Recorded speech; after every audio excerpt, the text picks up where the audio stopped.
el único sobreviviente de un avión que cayó al Río de la Plata. El 2 de junio de 1995, la vida de Ricardo Romanelli cambiaría para siempre.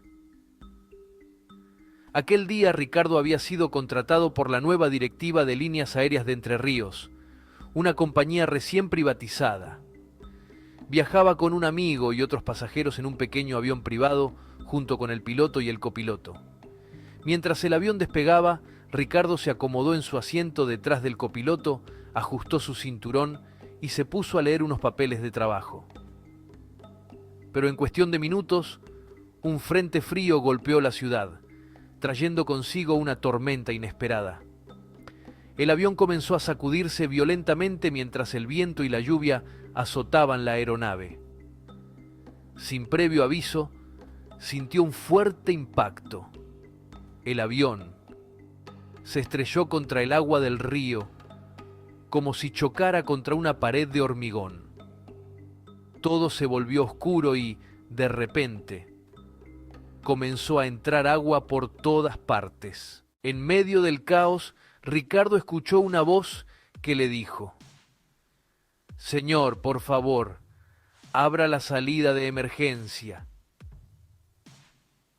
Confuso, pensó que uno de los tripulantes le estaba hablando, pero luego descubriría que todos los demás habían perdido el conocimiento en el impacto.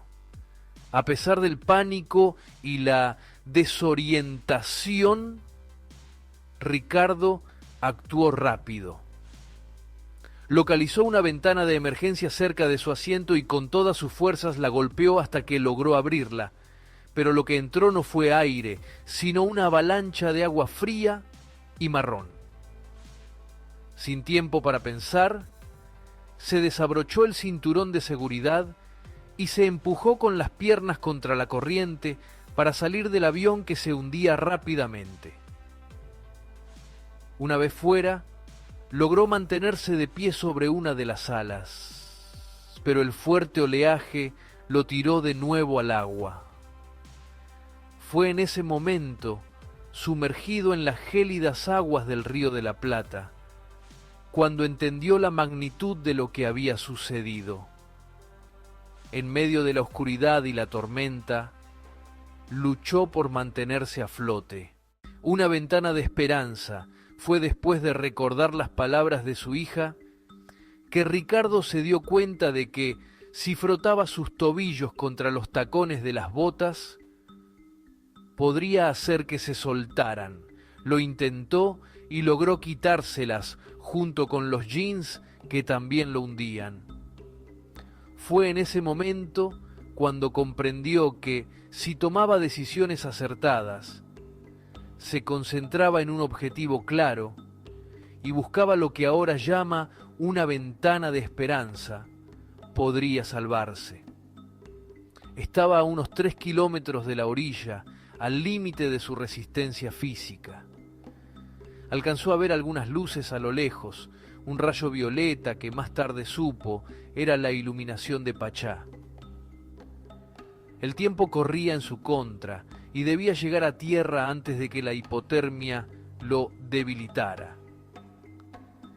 Gracias a su reloj, que aún funcionaba, sabe que nadó durante 1 hora y cuarto.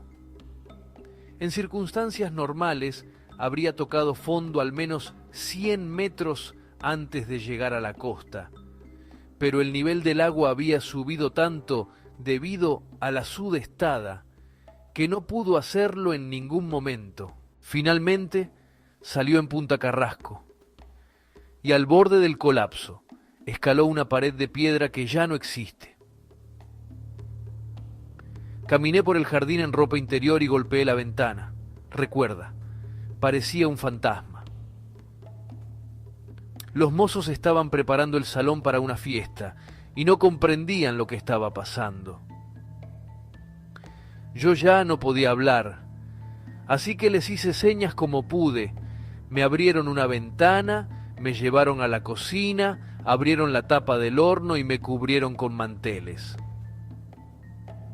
Cuando llegó el médico del SAME y me tomó la temperatura, estaba por debajo de los 28 grados. el umbral donde usualmente el corazón deja de funcionar, lecciones de supervivencia. Ricardo apenas tenía moretones en el codo con el que había abierto la ventana, pero había ingerido tanta agua contaminada que en el Hospital Fernández quisieron asegurarse de que no hubiera infecciones. Apenas le dieron el alta, evitó el asedio de los periodistas y subió a una lancha de prefectura para tratar de identificar el lugar donde el avión podría haberse hundido. Volvió al río al amanecer, mientras los medios informaban sobre un sobreviviente y 6 desaparecidos. Esa vez logró definir una zona. Prefectura encontró los restos del avión allí mismo. 2 días después, los 6 cuerpos estaban dentro. ¿Qué hacer frente a un problema que parece imposible de resolver, como el río? Buscar una ventana de esperanza, un objetivo a corto plazo que te permita recuperar tu equilibrio emocional. Identificar un objetivo posible y actuar sin permitir que la mente divague. En su caso, el objetivo era llegar a tierra firme, así que, aún sin saber hacia dónde, empezó a nadar. A veces en la vida hay que tomar decisiones para salir del lugar donde te estás hundiendo. Fue una tragedia, pero Ricardo obtuvo algo valioso.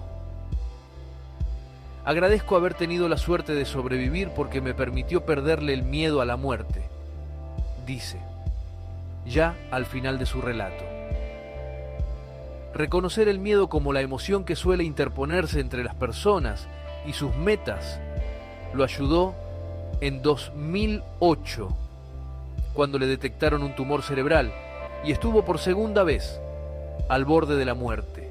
Esta vez, el objetivo, la tierra firme, era vivir, y el miedo volvió insistentemente, como las olas en la sudestada.